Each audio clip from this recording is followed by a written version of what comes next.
Her ser vi startsiden af SuccessFactors. Vi er logget ind som lederen Jeff Hill. Jeff han har en medarbejder, der hedder Jada, og han synes hun har gjort det rigtig godt. Så han vil gerne give hende en lønregulering uden for den årlige compensation runde. Det gør man ved at gå ned på sit team. Vi finder her vores medarbejder Jada Baker.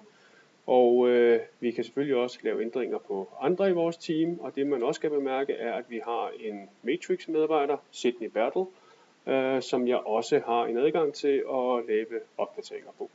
På Jada, som er min egen medarbejder, der har jeg for eksempel rettigheder til at fratræde hende.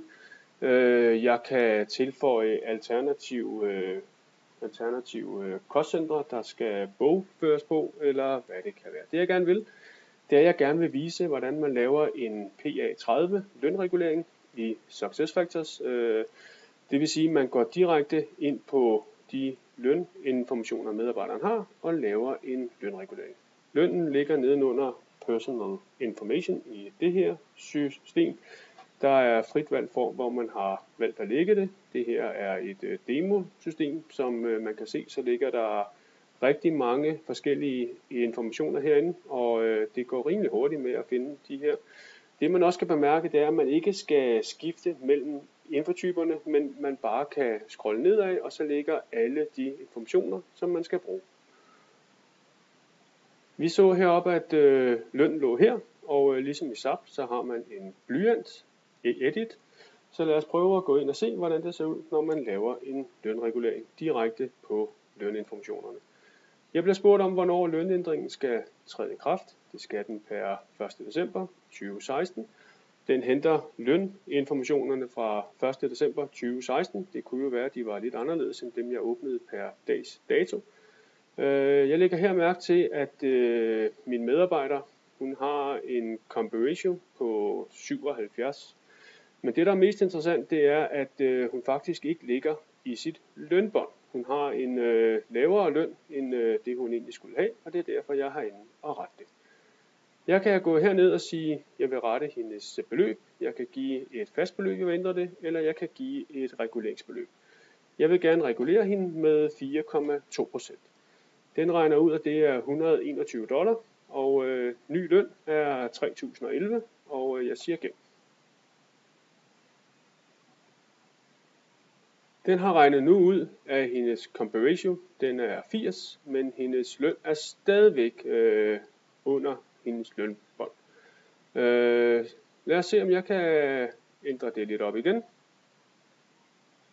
Vi giver hende 3% mere. Sådan her. Hendes comp ratio er nu på 82, og hendes range penetration er på 0,12, det vil sige, at hun lige præcis er kommet ind i sit lønbånd. Det er også vist med en lille blå graf her, til dem, der bedre kan lide at se det som en graf og ikke som tal. Jeg bliver også bedt om jeg vil opdatere hendes jobinformationer eller hendes job relationships. Det vil jeg faktisk ikke, fordi det er stadig mig, der er leder. Hun har stadig den samme stilling. Hun er stadig ansat i det samme firma. Hun laver det, hun skal, så ikke nogen opdateringer der. Jeg siger gem, og eftersom den her lønændring den nu er blevet større end 5%, så bliver jeg bedt om at starte et workflow. Jeg må som leder ikke give mine medarbejdere en lønregulering, der er større end 5%, er der lagt ind i det her. Og jeg siger, jamen det skal jeg jo, for hun skal op på sit lønbånd. Og jeg skriver her, as agreed, to level for pay grade. Og jeg kan her se, hvem der modtager det. Det gør employee managers manager, det vil sige leders leder, min leder, Myra Cooper. Den bliver sendt til comp manageren Joanne og til vores HR partner William Møller. Jeg siger confirm, og workflowet er startet. De vil modtage det, kunne godkende det, og så vil den gå igennem. Man kan også se heroppe, at der nu står pay change større end 5%, pending approval, december 1, 2016, så den er nu gennemført. Vi siger tak.